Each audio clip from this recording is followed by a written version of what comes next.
Thanks for coming, Mary. Could you please tell me about yourself and what you do? Sure. I own a business called The Phone Lady. And what I do is I help individuals inspire conversation on the phone by giving them the skills they need to communicate effectively. Okay, and what are some of your personal experience with marketing? Well, those are lengthy.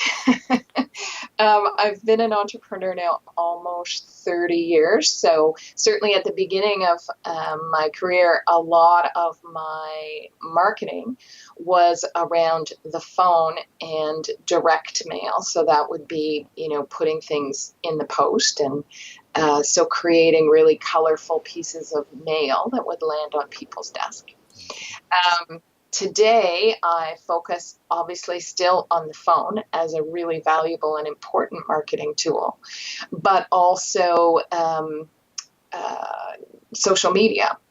So I land on social media more than I land on email marketing. So my marketing is my blog, which comes out every week, which has a fantastic following, and Twitter and LinkedIn. Those would be where I really focus my marketing efforts. Okay. And could you share some of the challenges with making cold calls?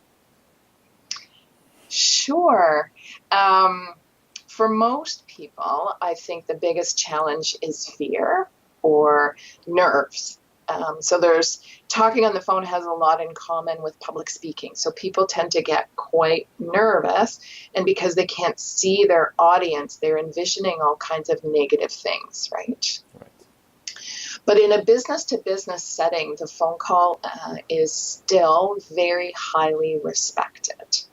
And what you want to do is hold close to your heart, really, the fact that if you have a solution for a client or a customer, it's your job to tell them about it. Whether they buy from you or not, you're not 100% in control of that part of it, but you are 100% in control of speaking to that prospect and letting them know about your solution. And the phone is an ideal way to do this because it holds the sound of the human voice. And when we are talking to somebody, we can hear that there's an unanswered question or an unasked question, or we can hear excitement, or we can hear that they're not that interested. All of those things which you can't do via email or email marketing. So, what should marketers be doing differently then when they make those cold calls? You want to really recognize that everybody you want to reach is overwhelmed. That's an unintended consequence of technology, that everybody we want to talk to has too much to do. So don't ever expect anyone to return your calls. If they do, it's fantastic. And I've written a lot in my blog about how to leave messages that get returned. So there's lots of skills you can use to increase the number of people that return your calls. But really, the most important thing is to be persistent. Um, the way to think about this is if you were to call somebody 3 times and then you stop, you're still saying something. You're saying, I gave up, or it wasn't that important, or you're not important to me as a customer, etc. So you really want to know that because of people's busy schedules, you should be calling them 5 to 7 times in order to reach them and have that conversation. And the other thing, you can and should view your cold call as the last step of your research process. It's very unlikely you're going to make the sale in that first call, right? Right. But you've done all your work and you've said, no, I'm pretty sure this company has this challenge and my solution is a good fit. But you don't know that for sure until you talk to them.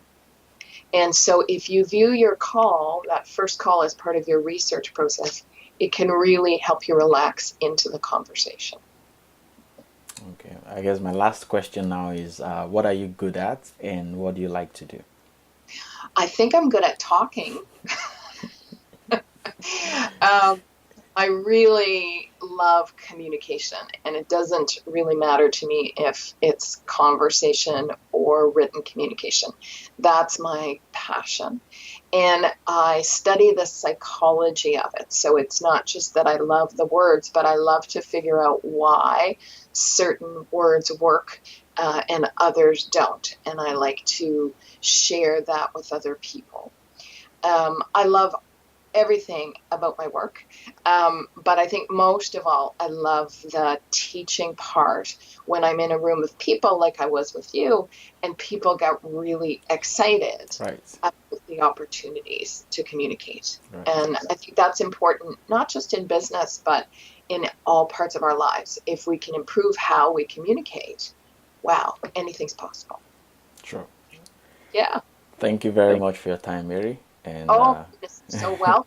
It's okay. been a delight meeting you, and I'm so excited about your future and what you're going to do. It's pretty Thanks. awesome. Thanks for your time. I appreciate it. Yeah.